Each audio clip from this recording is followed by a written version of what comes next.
người yên ơi là đọt lệ con tay hơi bỏ bòn ôm kho đem ọt lệ tiếng tay hơi bòn lấy hôm tô quán tay hài có khứ tay tài tiếng tay đại có khứ tay hài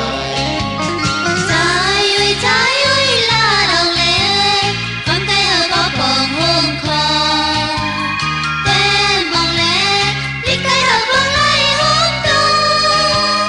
quán tay hài có khứ tay tài tiếng tay đại có khứ tay hài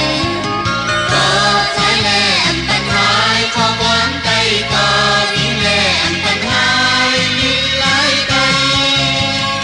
yên ơi hiền ảo lệ trong tay thình tay bòn hoa sang kiếp hoàng lệ xin tiếng nhà bị hơi